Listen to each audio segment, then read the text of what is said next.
Allah in the Quran did not talk exhaustively about marriage. There are very few places in the Quran where Allah gave us some insights, and basically it's like instead of describing the entire building, He mentioned a few pillars. If those pillars are not there, the building's going to collapse. And one of those pillars is that the money responsibility is the man's responsibility.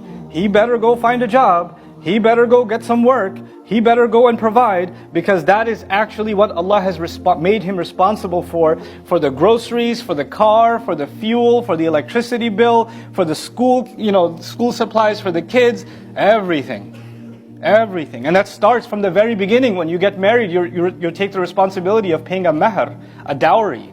Right? And some people, they love to have a high number for the dowry for their daughter. They say it's going to be 100,000 or 50,000 or 250,000 or whatever. They put this crazy number, and they're like, no, it's okay. You don't have to pay it now. It's okay.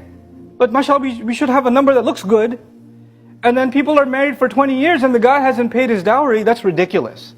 Because this is a condition of making a marriage valid. And a husband isn't even allowed to say to his wife, hey, by the way, can you give me a discount?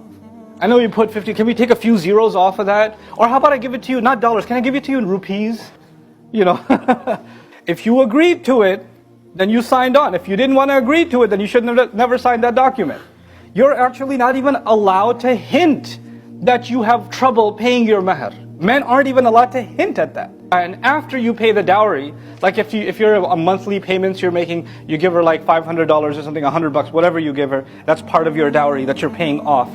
And you pay her and you're like, fine, here's your monthly, this week was really tough. You can't make none of those comments.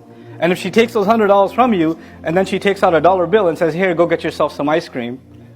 If she does that, then, and you say, okay, thanks, you can take that if she did it on her own. But once you're handing that money, you're not even looking at that money anymore. It ain't yours.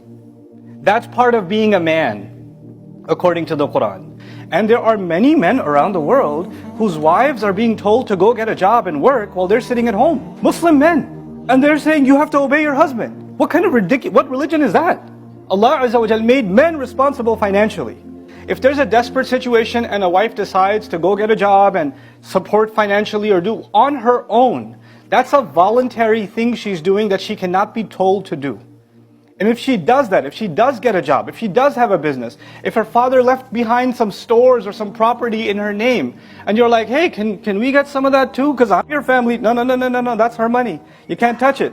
Allah made this equation in which she has a financial advantage, meaning your money is basically hers, and her money is hers.